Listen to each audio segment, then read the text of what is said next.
en Cotentin, il y a quand même des antinucléaires, hein, et qui ne sont pas seulement sur le terrain local, mais qui sont aussi sur le terrain régional, national et même international, avec l'usine de La Hague en particulier, qui a des fonctions autres que locales. Alors, un petit exposé historique tout d'abord, sur le fait que l'extraction du plutonium, c'est quelque chose qui a été imaginé dès la fin de la Seconde Guerre mondiale, en 1945, avec la création du CEA, le Commissariat à l'énergie atomique. C'était à ce moment-là la première présidence de Gaulle, qui était un Français très national, voire nationaliste, et avec, dans cette histoire de la fin de la Seconde Guerre mondiale, l'entente avec le Parti communiste. Ça étonne de nos jours, mais c'est une réalité évidente.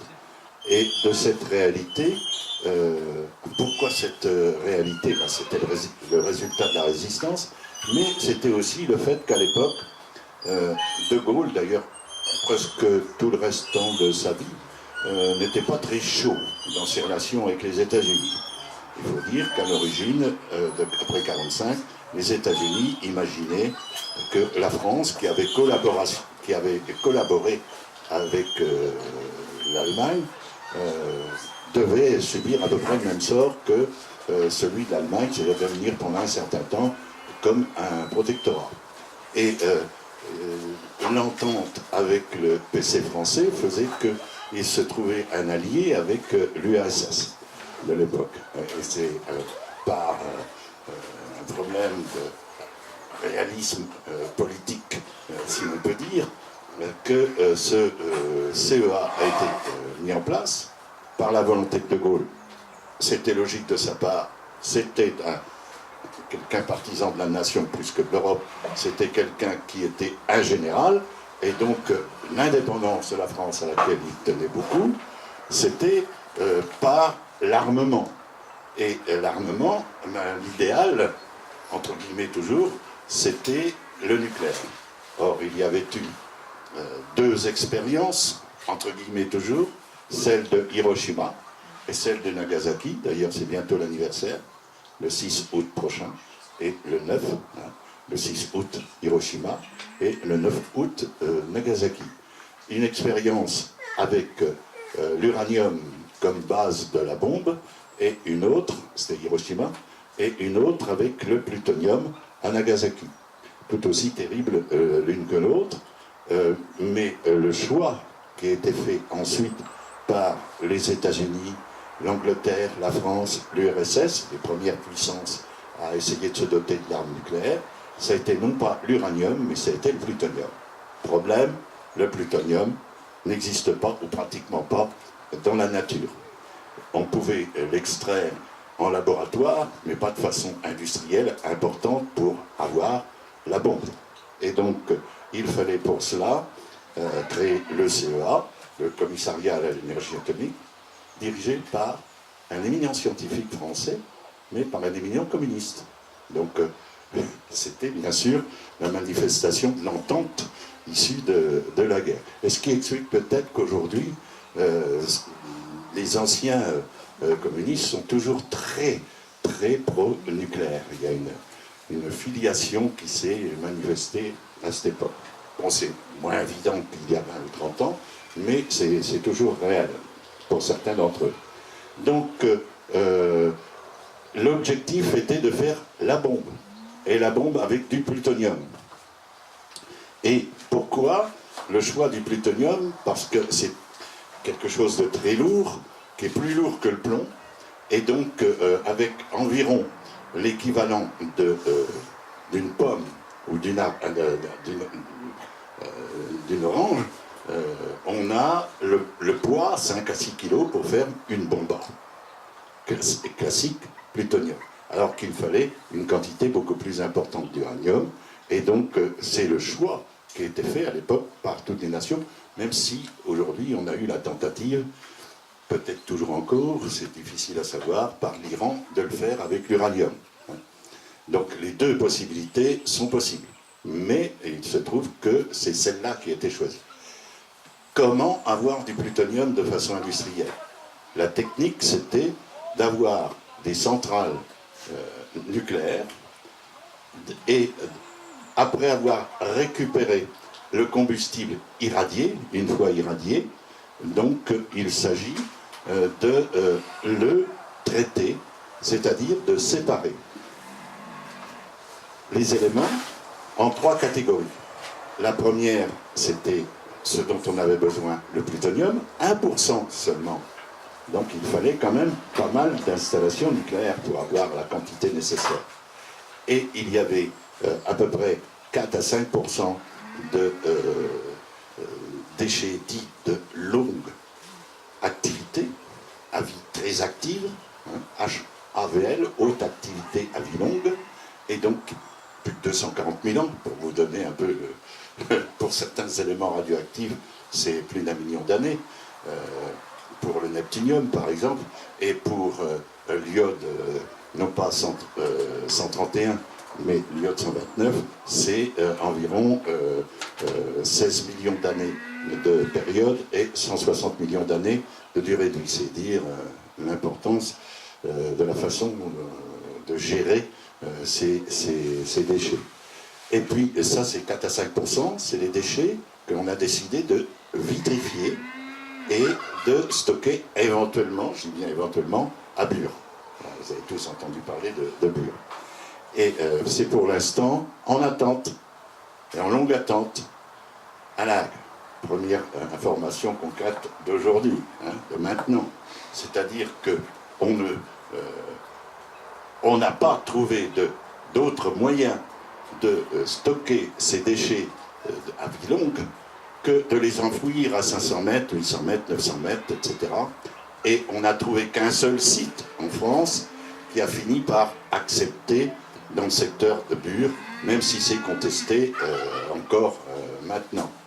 Et donc, en attente que ce soit opérationnel, eh bien, c'est La Hague qui stocke à l'heure actuelle les déchets, cette partie des déchets des centrales nucléaires.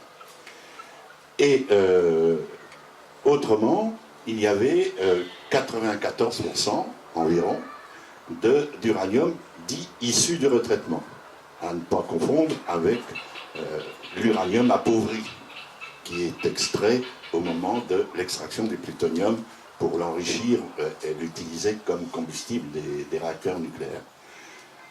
Et là, il y a quelque chose qui est quand même à noter, c'est qu'on nous a dit pendant je ne sais combien d'années que l'uranium issu du retraitement était recyclable, était recyclé plus exactement. Et maintenant, on dit, oui, recyclable, nuance, car jusqu'à maintenant, il n'a jamais été recyclé. Pas tout à fait vrai ce que je viens de dire, mais seulement 2 réacteurs ont essayé ce combustible avec de l'uranium issu du travail de préparation de l'uranium, c'est-à-dire l'uranium appauvri. Eh bien, c'est à Cruas-Maïs, si certains connaissent, sur les bords du Rhône. Bon, donc, mais EDF n'en veut pas, parce que EDF considère que c'est beaucoup trop dangereux, car on a encore un certain nombre d'impuretés, entre guillemets toujours, pour l'utilisation de ce combustible. Bon, donc, à l'origine, c'était bien l'extraction du plutonium. Et l'extraction du plutonium, le reste, ben, on a essayé de gérer comme on pouvait. Et l'extraction du plutonium s'est faite à Marcoule, d'abord, bord du Rhône également. Et les premiers combustibles qui sont arrivés à Marcoule pour être traités, on dit maintenant retraités, c'est ceux de Chinon. Donc la centrale de Chinon n'a pas été construite pour faire de l'électricité et on en a fait subsidiairement. C'est-à-dire qu'on a utilisé cette centrale pour produire de l'électricité. Mais l'objectif premier, c'était de produire le combustible irradié duquel on extrayait le plutonium pour servir à fabriquer la bombe. Donc ça, c'était l'objectif dès la fin de la Seconde Guerre mondiale, pas forcément avoué. C'était même très difficile, par exemple pour les militants du Parti communiste, d'être sur cette ligne, d'autant qu'il y avait une volonté à l'époque de faire une lutte contre la bombe en France. Hein. Il y a un certain nombre de militants communistes qui s'y sont fortement impliqués d'ailleurs. Donc, mais cette réalité, quand De Gaulle est parti, les recherches ont continué à se développer. On a continué à préparer les choses, et alors pour en venir à notre usine de La Hague, entre guillemets, toujours notre, pas vraiment la nôtre, eh bien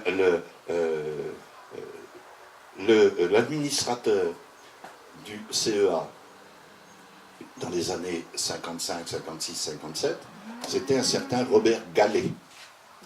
Et Robert Gallet, qui a été maire par la suite de Troyes, qui a été chef de un grand serviteur de l'État, hein, le grand chef du bassin Seine-Normandie pour les eaux, etc., qui a fait en sorte, d'ailleurs, petit détail, qu'il n'y avait pas de redevance radioactivité pour la gestion des eaux, petit détail. Bon, mais Robert Gallet a préparé, avant 58, c'est-à-dire avant le retour de De Gaulle, la déclaration officielle, en quelque sorte, de l'utilisation de la bombe. Officiellement, la bombe, elle est ordonnée à partir de 58, bien officiellement, même si tous les travaux ont été faits de 45 à 58. Et Robert Gallet avait une crainte, quand il est devenu quand il est devenu secrétaire d'État à la recherche, c'est-à-dire une sorte de ministre de la recherche et en charge du CEA, il avait peur qu'il y ait un accident grave, et notamment un incendie, à Marcoule, et auquel cas la fabrication de la bombe se serait interrompue. Donc il lui fallait une deuxième usine, et cette deuxième usine, il l'a proposée aux deux bords de la décision, c'est-à-dire en tant qu'administrateur du CEA avant 58 et en tant que ministre après 58. Ça, c'est pas la dernière fois qu'on aura des gens issus du lobby ou très proches du lobby qui sont dans les décisions politiques. Car n'oublions jamais cela, le nucléaire est d'État. L'État, c'est Areva, maintenant Orano, c'était le CEA, c'est également EDF, c'est l'Andran, c'est l'autorité de sûreté nucléaire, etc. On a un État nucléaire. C'est même pas le nucléaire qui a fait de l'entrisme dans l'État. C'est l'identité, c'est ça, pour la France. Ce n'est pas forcément la même chose pour tous les pays du monde. Bon, donc, dans un premier temps, ça a été ça, fabriquer la bombe, et le premier administrateur, le premier directeur de l'usine de La Hague s'appelait Boussard, c'était un colonel, il a fini sa vie d'ailleurs à Valognes, hein, dans le secteur. Un hasard qu'on mette un colonel à la tête d'une usine pareille. Et la plupart des premiers travailleurs de cette usine étaient des gens qui venaient de l'armée, autre hasard. Hein. Il s'agissait bien de faire en sorte qu'on ait une usine pour suppléer à une carence qui se serait effectuée sur les bords du Rhône, Marcoule. Petit détail, s'il y avait eu un incendie comme le craignait Gallet à Marcoule, imaginez avec le Mistral un bon vent du Nord, la situation de Marseille, de la région de Marseille. Bref, donc c'est comme ça que s'est installée cette usine. Par la suite, c'est devenu un peu différent, je dis un peu parce que la fonction d'extraire le plutonium était toujours là, mais ce n'était pas forcément toujours pour produire la bombe, mais c'était aussi pour essayer de faire du MOX, c'est-à-dire du combustible mixte, plutonium-uranium, dont on avait besoin pour un nouveau projet de réacteur, c'était Superphénix. Vous avez entendu parler aussi de Superphénix, sûrement le surgénérateur, de Malville, en France. Il y avait un surgénérateur construit aussi en Allemagne, à Kalkar. Il y a eu un surgénérateur installé au Japon par le lobby français, évidemment. Hein. Donc, ce réacteur fonctionnait avec un MOX de plus de 30% de plutonium. Donc, il fallait produire du plutonium à des fins civiles et à des fins militaires, double fonction. Problème dans la réglementation internationale, eh bien, le CEA avait cette fonction, cette double fonction militaire, et on ne voulait pas, les États-Unis faisaient pression pour que ce ne soit qu'à des fins civiles. Donc on a créé une autre entreprise, formellement. Ça a été Cogema. Vous avez peut-être entendu parler de la Cogema. Ce qui lui permet de faire ce qui lui permettait de faire du commerce. Et c'est de là qu'on a connu un certain nombre de contrats. La France s'est précipitée sur la volonté de faire non plus du traitement, mais du retraitement vers l'Allemagne, vers le Japon, les principaux clients, vers la Suède, vers la Suisse, vers l'Italie, enfin beaucoup de pays européens, plus le Japon. Le principal client étant l'Allemagne. En Allemagne, il y avait une loi qui disait que pour qu'une centrale nucléaire fonctionne, il fallait que le problème des déchets soit résolu. Ah ben voyons, il était résolu par l'usine de La Hague. Donc ça a été la deuxième fonction de... les Allemands étaient bien contents, ils pourraient avoir le MOX fortement chargé en plutonium pour Kalkar, mais en même temps, ils pourraient débarrasser pendant au moins 10, 20 ou 30 ans de leurs déchets nucléaires, qu'ils ne savaient pas où mettre. Partout où ils essayaient d'installer des centres de stockage de déchets, c'était un refus.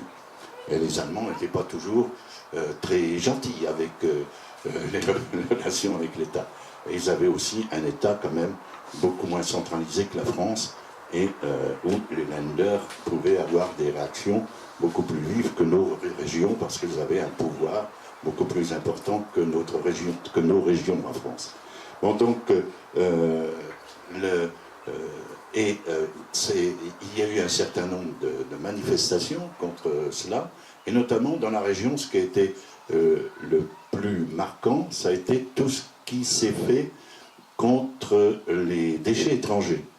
Alors nous, on n'est jamais tombé là-dedans, c'est-à-dire que les déchets étrangers étaient ni plus ni moins dangereux que les nôtres, mais l'idée des gens, c'était leur merde qui la garde, hein, j'emploie le terme qui était employé à l'époque, les nôtres, ça nous suffit bien comme ça.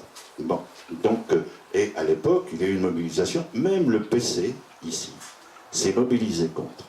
Il s'est mobilisé contre parce que le Japon pouvait menacer l'URSS, il faut être clair là-dessus.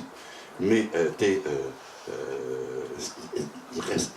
ils étaient dans ce dilemme de la patrie française et de la patrie qu'ils appelaient la patrie du socialisme, l'URSS. Donc on a eu des militants du PC avec nous. Tant et si bien d'ailleurs qu'un certain Marché est venu un jour à Cherbourg pour dire à ses militants de base, attention là, c'est le choix. Vous êtes dans les comités antinucléaires ou vous êtes au PC.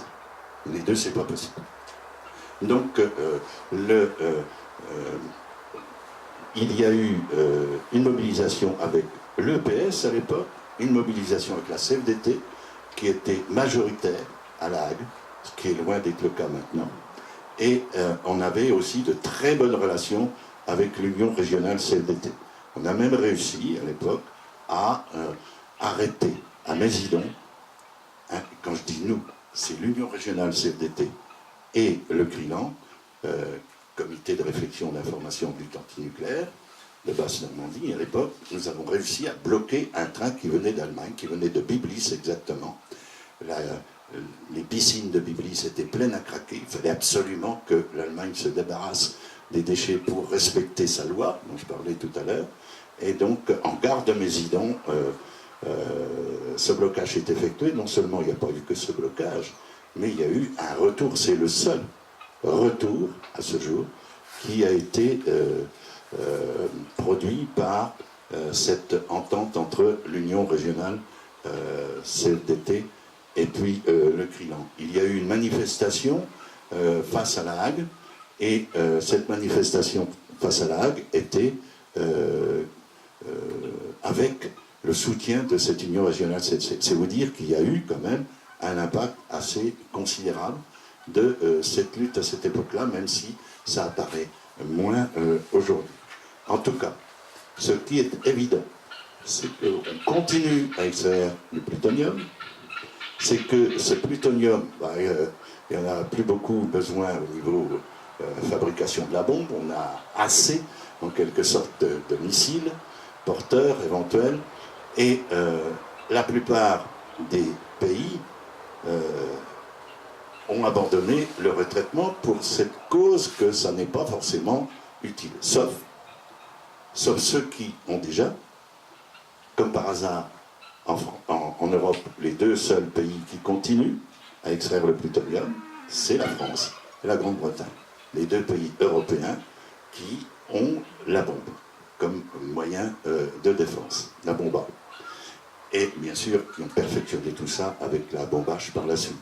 Bon, et puis vous avez d'autres pays qui seraient éventuellement acheteurs de la technique du retraitement, c'est-à-dire de l'extraction du plutonium. C'est ceux qui ne l'ont pas encore, la bombe, mais qui voudraient bien l'avoir.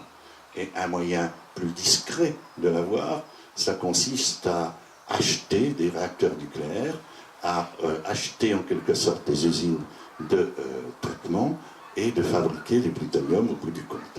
On peut penser par exemple aux pays du Moyen-Orient. La France avait déjà fourni les moyens à Israël de faire sa bombe dans le désert du Negev, à Dimona, très exactement. De Gaulle, sa pratique qui consistait à apparaître comme le défenseur des pays arabes et pour cause de pétrole, etc., en même temps fournissait les moyens de construire une usine d'extraction de plutonium dans le désert du Negev. Et ceux qui ont un peu d'âge comme moi, ont pu se demander à un moment donné pourquoi un certain Nasser avait voulu envahir le Negev, qui était un désert vraiment très désertique. Lui devait savoir qu'à Dimona, il se faisait des choses qui pouvaient être extrêmement dangereuses. Et aujourd'hui, vous avez quand même la Turquie qui essaye d'avoir du nucléaire civil. Vous avez, vous voyez, avec les problèmes de la Syrie, du Kurdistan non officiel, vous avez également l'Iran chiite, et vous imaginez les sunnites qui n'ont pas la bombe alors que les chiites pourraient l'avoir, ou ont les moyens de l'avoir, s'ils ne le font pas tout de suite, par l'accord, on ne sait pas trop, hein.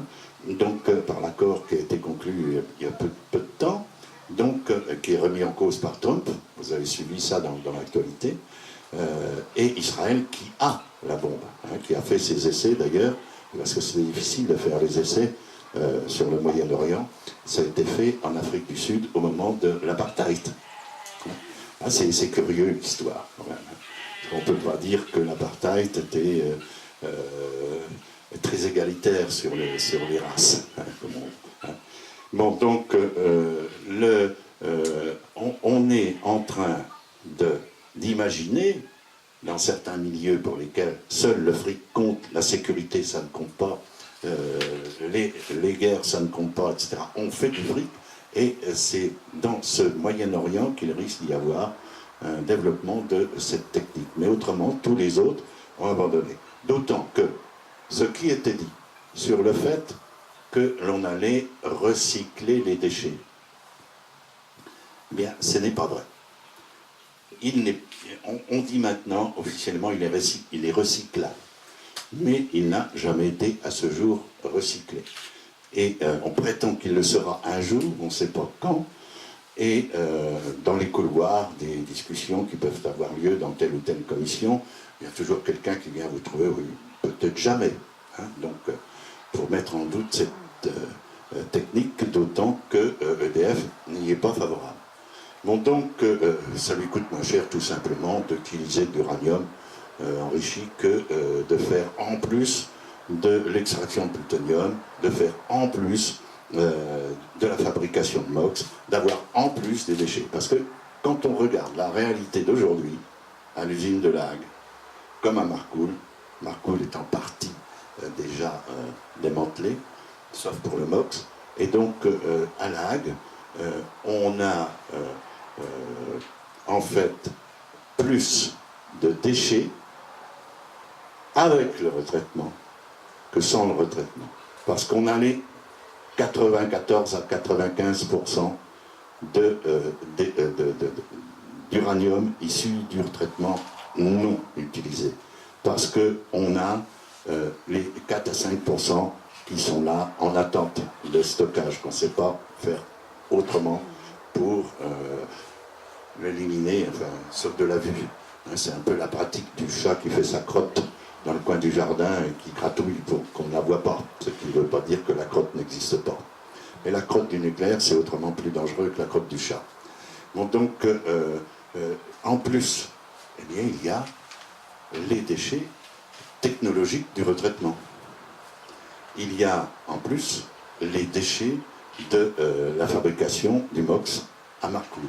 Au total, aujourd'hui, contrairement à ce qu'on raconte partout, dans les milieux officiels, eh bien, le retraitement n'est pas un moyen de réduire les déchets.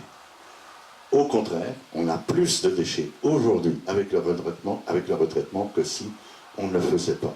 C'est pour ces raisons diverses, donc, qu'un certain nombre de pays ne font plus cette course. L'Allemagne a abandonné, le Japon a fait construire une usine à Rokashomura, dans le nord, et ça fait plusieurs années qu'elle est construite, mais elle ne fonctionne toujours pas. Fukushima n'a pas été bon pour le lobby nucléaire japonais avec cette usine.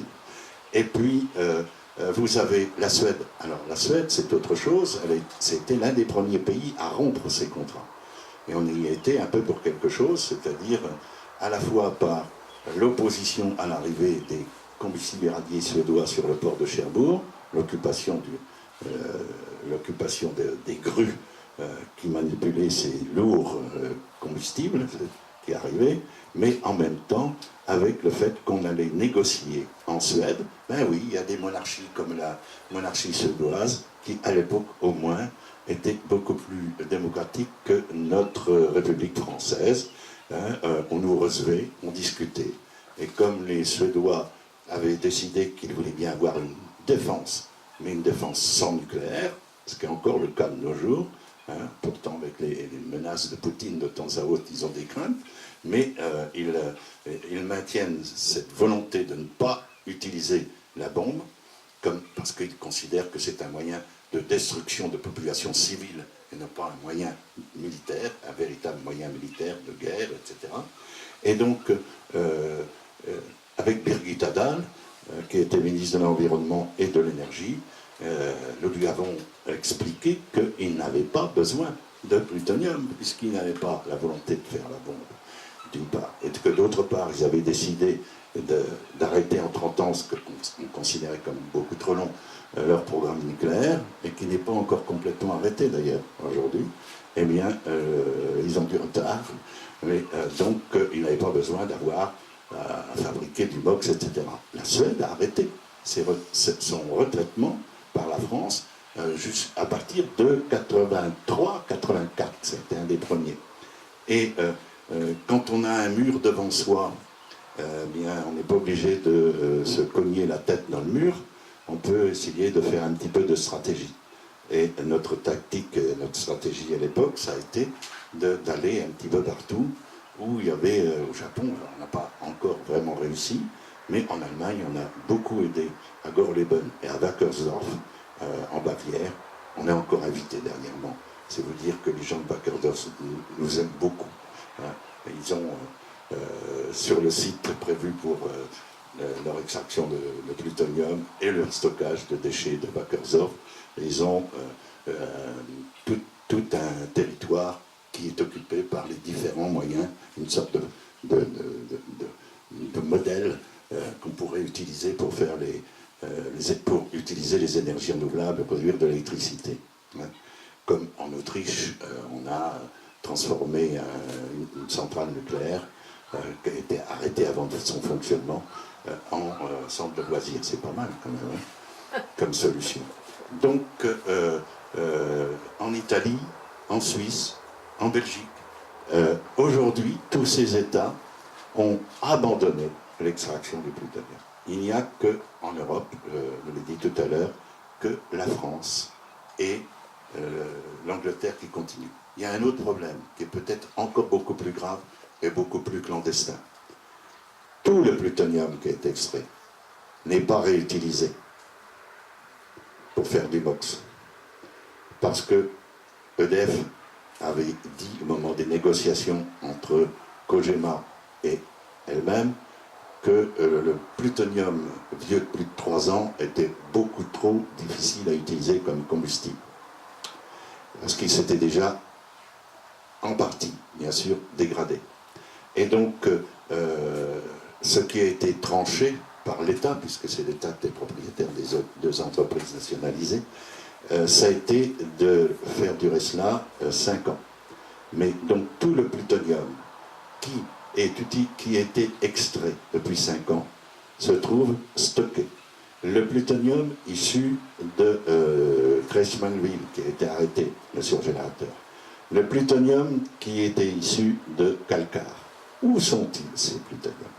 Eh bien, il y a un stockage de plutonium sous l'usine de La Hague et à 25 ou 30 mètres sous terre, dans des petits conteneurs, 60 tonnes, je ne sais pas si vous imaginez, hein, tout à l'heure je vous ai dit 5 tonnes, 5 à 6 kilos, suffisent à faire une bombe type Nagasaki.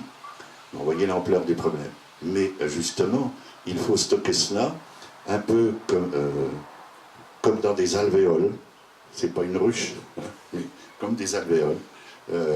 Vu la lourdeur du plutonium, ce sont des petits conteneurs à peu près longs comme ça, ronds, hein, qui sont mis dans un mur, en espérant d'ailleurs qu'ils ne se dégraderont pas et qui supposent un contrôle quand même assez permanent. Il faut éviter les fuites de plutonium, d'une part, c'est extrêmement toxique, on estime que 1/1000 de grammes de plutonium inhalé, c'est un cancer du poumon dans les 10 ans qui suivent. Hein. Et c'est du rayonnement alpha. Alors, vous mettez le plutonium d'un côté et vous êtes de l'autre côté, pas de problème. C'est un rayonnement très court. Par contre, si vous ouvrez là, c'est de la dure. Hein. C'est vraiment de la dure. C'est de la dope très dure. Donc, et puis surtout, vous imaginez, une telle quantité de plutonium, ça peut intéresser des tas de gens, ça. Et donc, un journaliste que je connaissais bien, qui est maintenant décédé, qui avait visité cet endroit, m'avait raconté le type de stockage, c'est-à-dire que vous avez aussi des forces militaires évidentes à l'intérieur. C'est-à-dire que certes, c'est protégé, mais imaginez dans une période de conflit. Or, pour un petit groupe terroriste, parce qu'ils n'auraient pas les moyens de faire ça, mais un État qui aurait une certaine puissance avec des perforants, hein, des explosifs perforants qui peuvent atteindre, comme ça a été le cas en Irak, hein, lors de la dernière guerre, jusqu'à, pour poursuivre le dictateur de l'Irak, pour le poursuivre jusqu'à 25-30 mètres sous terre, bon, vous avez des États qui sont capables de le faire. C'est-à-dire que ça se retourne en son contraire, c'est-à-dire que le nucléaire n'est pas devenu un moyen de défense, c'est un moyen de se faire détruire, n'est pas un moyen de répondre à la volonté de destruction, c'est un moyen de se détruire. Voilà, j'ai été trop long comme d'habitude. Hein. Et vous avez peut-être quand même des questions à poser.